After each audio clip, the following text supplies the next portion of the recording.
What's up, everybody? It's Tom Maxwell from Hell Yeah, and you're watching World Viral TV, brought to you by Colorado Harvest Company. Get you some. World Viral. What's up, Denver? We're Hale Sagan from Los Angeles, and we're stoked to be at Herman's Hideaway on Wednesday, February 8th, with Elite, Blue Mesa, Insurgents, and special thanks to World Viral TV, Music Buzz Live, and Blunt Force Stereo. See you soon. Hey, I'm Macy Slade. Yo, I'm Edsel from the band Dope, Edsel Dope. You're watching World Viral TV. Turn it up. There you go. Hey, Music Buzz Live. We're back here in Studio A. Yeah, we are. My name's Moose. We got Chad Drew, CT, and Elizabeth, and we got our friend Dan Aid from the Wiredogs in the house. Also of critical acclaim with Authority Zero, a band that I will say right off the bat that the best pit I was in when I was in high school was an Authority Zero pit at the Ogden Theater. Right on. That's awesome. Yeah. Epic, dude. Very awesome. Glad you're around, man. Thanks for having me, guys. So what's going on? We got a new Wiredogs single. We're gonna jam that here in a few minutes. But give us a little story on the recording progress and how that came to be. So I was home between Authority Zero tours for 2 weeks, and I made it a goal to write the new Wiredogs album. So in 2 weeks. In 2 weeks. So I had 12 days actually. So I woke up every day and I took a notepad and I walked to Crema and I bought a breakfast burrito and a pot of coffee basically, and sat there and wrote lyrics. And then every day I would walk home and start working on music. And I wrote 10 songs in 12 days. Nice. And so from there, it was basically, it was fun. It was a hard challenge. But then our drummer Stefan has a studio out in LA, like we were just talking about on the break. Yeah. And so Mark and I, the bass player, we flew out there for a long weekend, started tracking in mistakes and started putting a little bit of production on it. And then Stefan started mixing it down more. And like the first mix he sent back just had this super cool sort of Green Day vibe, like Insomniac era Green Day vibe. Yeah. And I was like, yeah. I think that was the comment I made on the email you sent me you too. Totally got it. Like it was awesome. Mr. Winger coming through. Yeah. Yeah. So, so we recorded that song and started one other one, and then we flew home, and so that's where the recording process is now. Like we're sitting on 15, 16 full demos, and it's actually looking like, because of Stefan's travel schedule this summer, we might have some other people joining us to That sounds so awesome. To play drums? Or just to work the studio? We're going to have, I think, some guest drumming and guest guitar work on this album. Nice. And I've talked to some very exciting people about that already, so I'm pretty stoked. Right That's on. way exciting. Yeah, yeah. So I want to tell you a little story about,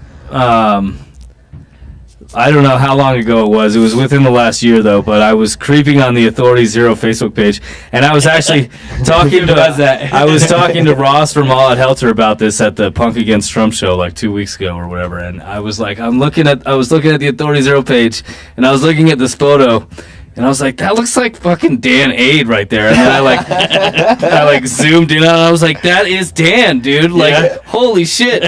Dan's playing in Authority Zero. That's awesome. Sick. Give us, I think you've told me before, but give us a little story on how that came to be. Yeah, man, that's been a beautiful and crazy adventure.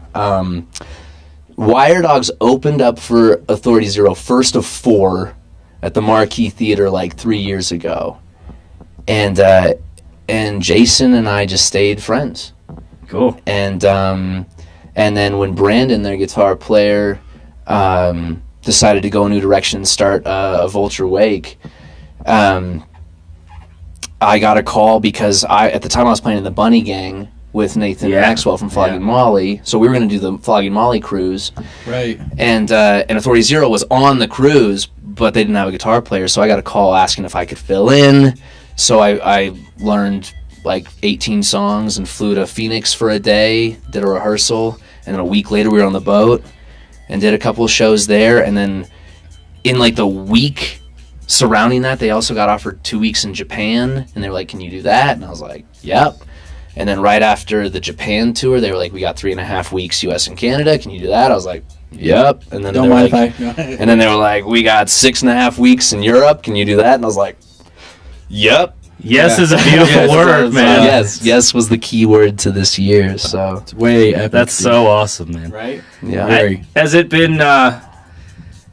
What's the experience been like? You know, you've been in bands. You started a band that is, you know, with Wiredogs, one of the prominent punk bands in Denver, and then played in a band that is, for many years, you know, kind of that capitalized kind of on the rise of '90s punk and was part of that wave and wrote it. Has it been kind of what kind of outlook has it given on you on starting a punk band now and being in like a original band now? It gives me a lot of pride in Wiredogs, honestly, because it's really hard to start anything and to keep anything going, especially a punk rock band. And so the fact that I'm lucky enough at this moment in time, like that's my job, is to be in a punk band. Yeah. Like that's great. I mean, admittedly, it's not just one band. Like it's 2 bands, and I do acoustic stuff, and I produce, and I write, but technically, like it's my job to play guitar in a punk band. How awesome. Though. Yeah, that's pretty rad. Way rad. Keep it going, man. Right? So Yeah, proud of you. what's Thanks, man. what's been the craziest thing that's happened on the road? Or I mean- what's one thing where you're like, you know, standing outside the hotel like, holy shit, I can't believe this is happening right now. Yeah, dude. Yeah, This is me, dog. Get up doing this. All right, I had a funny moment in Slovenia. We were out there playing this festival called Punk Rock Holiday, and it's out in the middle of the woods outside of this tiny little town in the mountains called Tolmin. And so people camp out for like 3 days. And this past year, like the big headliners were like NoFX, Agnostic Front, and Jello Biafra and the Guantanamo School of Medicine. Yeah. So it's the night that we play, and then Jello's headlining that night. And I'm like hanging out, and it's in the middle of the woods, so it's kind of dark. And I've had like 2 drinks. No, I've had like too many drinks. And I'm just standing there in the dark, and this person comes up and just starts talking to me. And I'm a little out of it, but I'm like way into being friends with this stranger. And so just sort of shooting the shit. And all of a sudden, like, my buddy Mikey comes over, and I start to sort of pay attention because he sort of starts to direct the conversation because I'm having a hard time directing the conversation at this point in my evening. And all of a sudden, I just sort of have this moment where I'm like, oh, yeah, that's Jello Biafra. Wow. In the middle of the woods in Tolmin, Slovenia, strangers in the night exchanging words and beers. That's Sick, cool, dude. man. Hell Awesome. yeah, that's I heard he lives in Boulder now. Yeah. Or at least spends some time in Boulder. He's definitely around a bit. I know he's got connections with local activist groups, and he comes out and speaks at events, and he's been really supportive of the In the Whale guys. Yeah. And yeah, so I don't know. I've never run into him out here, but I know he's around. His hands. So sick. Right on, man. Well, what's the plan for getting a Wiredogs show going on? When can I watch you? Oh man. Well, I need. Like I said, there's a little bit of transition going on right now. So It's in the works, though. it's in the That's works, exciting. and I think there's Sounds exciting as hell. there's interest from some very cool friends of ours to take over or fill in on drums when they can, to take over or fill in on guitar when they can. So I think it's going to be a really good year, but I think most of the thing to look forward to this year is is new recorded music. Okay.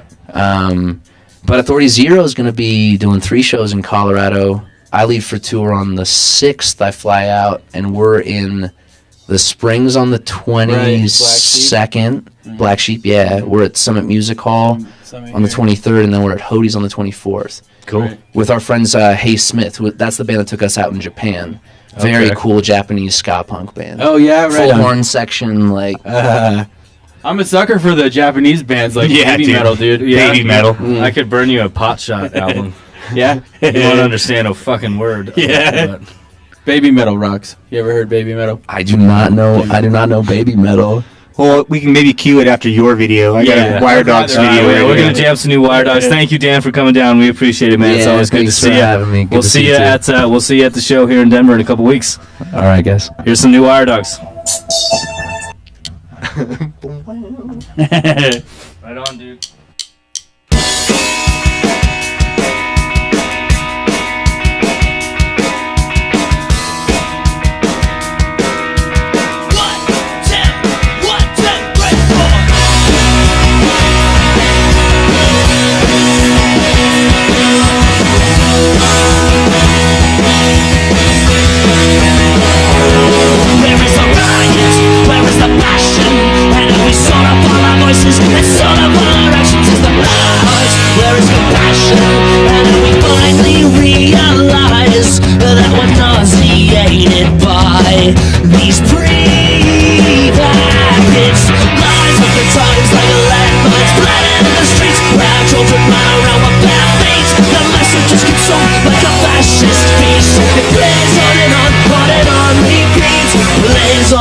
On and on repeat.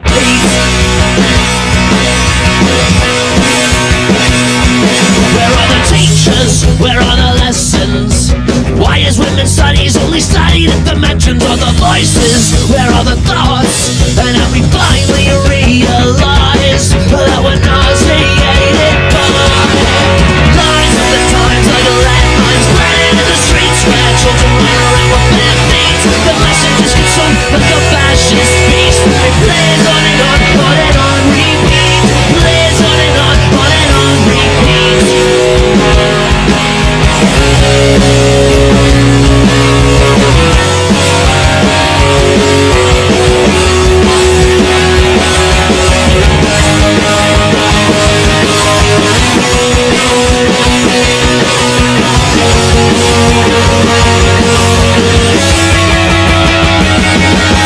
Lies of the times like a landmine spreading in the streets where children run around with